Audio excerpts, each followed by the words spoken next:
Thank you very much for the invitation to share with you some information. Um, I am, as mentioned before, the manager for a program called Mid-Level Manager with technical background for professional, international educated professional with technical background.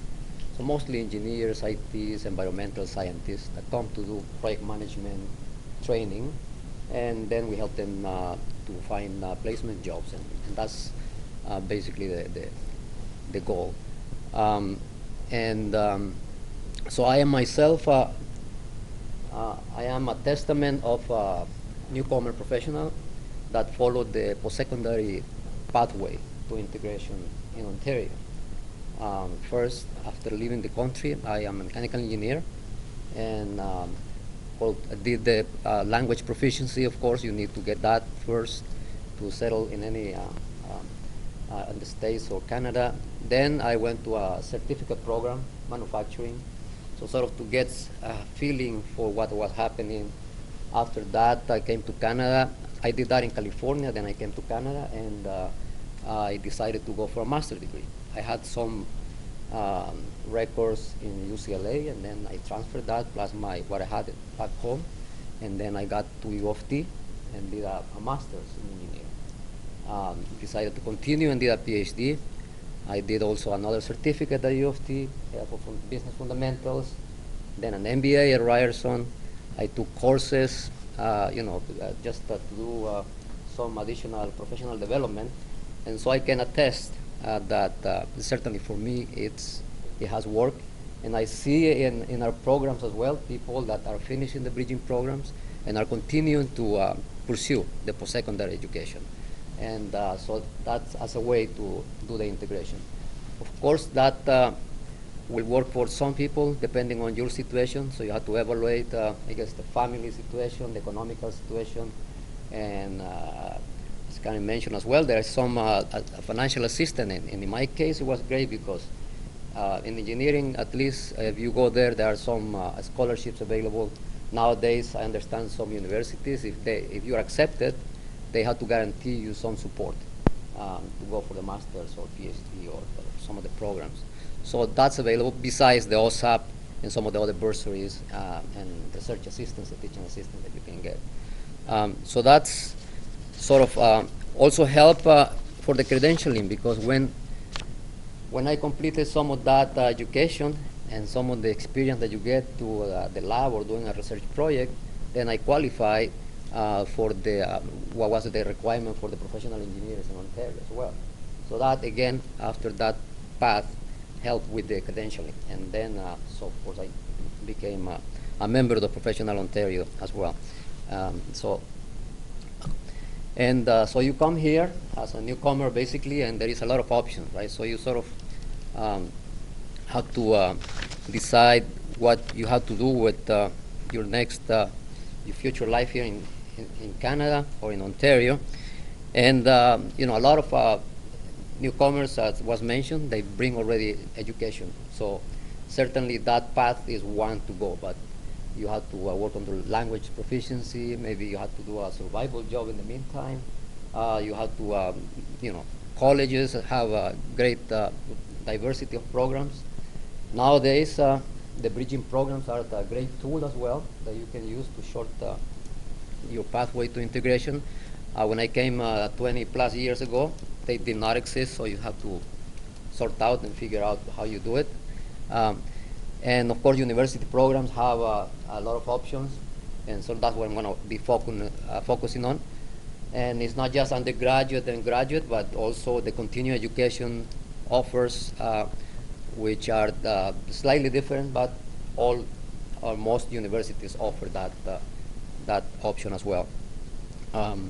So that's hopefully, I mean, that can take a few years for some people and longer time for some others, but hopefully at the end, you do it and then you sort of get embedded into our economy here. So I'm going to just mention briefly, because already Karen did a great job in terms of talking about the overall process for getting into universities, undergraduate and graduate programs.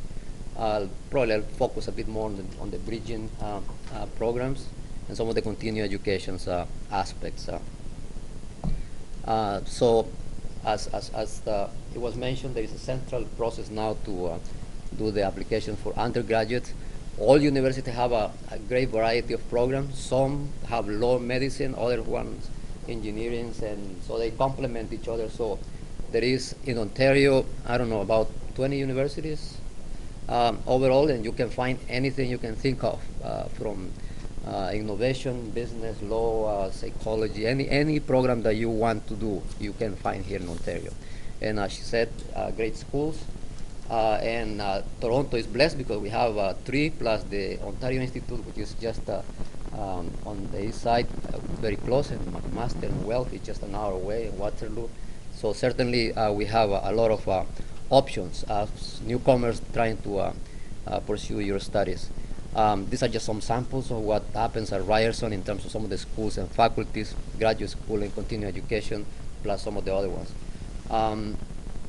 So in terms of continuing educations, again, there is a lot of options. You can certainly find courses or a series of courses, professional development type of series of courses, certificates, and what is important as well, in some universities, some of these continuing education courses are the degree credit, meaning that you can register continuing education, and then if you decide to go for a program within the university, you can transfer it to a program that you want. So not all universities do that.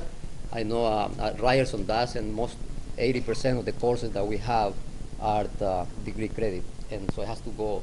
A lot of the certificates they have to go through the academic council and then to the Senate to be approved, and then you're eligible for OSAP as well as you can have your degree credit. So I guess some universities have that as well. And the other aspect is that it's flexible and it's very accessible, because a lot of these things are in online, so you can do distance education as well.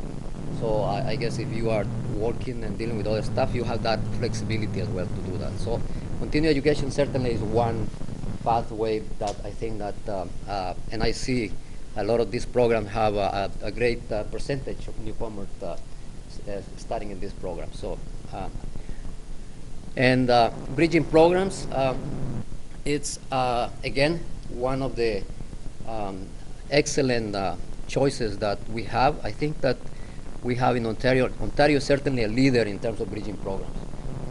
And we have more than 100 bridging programs set up. And so it ranges from midwifery, dietitians, to financial business, to engineering, and dentist, dental, and so it's a wide range. So anybody that wants to find out what are the bridging programs, they'll go to the Ministry of Citizenship and Immigration site, and then you'll find the list. Just type the bridging programs, and you'll find the full list of the bridging programs available, and what types and where they are offered. So that's one great source. So at Ryerson, I mean, universities, I think at least the largest universities here in Greater Toronto have bridging programs, and then everybody has different types. Usually, I guess government split and complement whatever we have. We don't have it here, then you can find it at York, or you can find it at U of T. Or any of the other universities.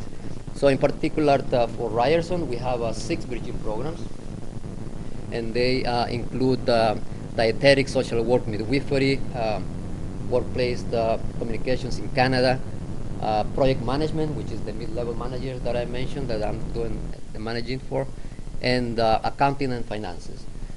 So those 6 programs are basically available, and some of them have financial assistance in the form of bursaries. It's called the Ontario Bursary Program Assistance. That is offered at the students which are accepted into the program. They can pay their tuition fees and the textbooks usually with this bursary. So it's non-repayable, so you can have that. And then there is, of course, for some of the programs which include a certificate, have the OSAP. The OSAP is a loan, but still that covers, beside the tuition fees and the textbooks, some of the living expenses as well. So you can have that. So our programs basically are connected to the faculties again. If they have certificates, they have degree credit, so they can use it if they go for further education within. And then we have a lot of partnerships as well, because a lot of these things, the programs, I mean, universities are great for training, but we need to work with some community agencies which have some other complementary aspect to the program. So we have a lot of partnerships. We also offer courses for other bridging programs, other organizations that have perhaps the intake and the job, so we offer just the academic training for them. So that's sort of what's happening with the bridging programs. Just language and soft skills, I guess it was mentioned that you need, every university has their own requirements. Sometimes they have their own testing. Graduate school, the usual TOEFL, Michigan, and all that. For the bridging programs is the Canadian bench level mark, which is 7 or 8, usually what you require. But there are a couple of other testing that I guess Veteran YMCA also are developing and that we will be accepting.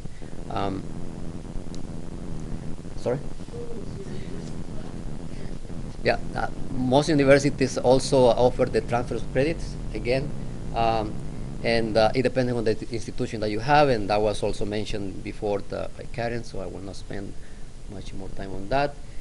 There is this prior learning assessment and recognition as well, and some universities, mostly I think at the level of college, this is used more efficient. Universities, at least in Ryerson, we're not really use it, but just to identify and document prior learning, that will be useful when the it's been assessed for admission, but it's not, a necessary component. So it's just it's good to have it, and we have it available for some programs like nursing, accounting, and financial and social work, but it does not guarantee admission necessarily. So I think that Jan probably can talk a bit more about that. And so in terms of advising, yeah, so we usually have the undergraduate and continuing education has its own advising as well for Chang School, and graduate admissions, you go to Yates. And so I guess all universities will have these services available as well. So that's sort of, so I just want to, I guess, conclude by saying that if I can borrow that concept of the blue ocean strategy that you usually use for corporations to differentiate yourself between that red ocean where you're fighting, competing, and then changing yourself and making some key success factor to make you different, and find that blue ocean where you can navigate. Same thing, I guess it can apply to a newcomer or anybody for that matter. If education is one of those success factors, you have to increase your skills, your soft skills, of course, your language proficiency. Education will bring you to a different level. You're usually going to entry level, so your cost is lower. And so it's sort of, all that combined certainly will give you an advantage to be integrated successfully here. So that is my presentation, and thank you very much for your attention.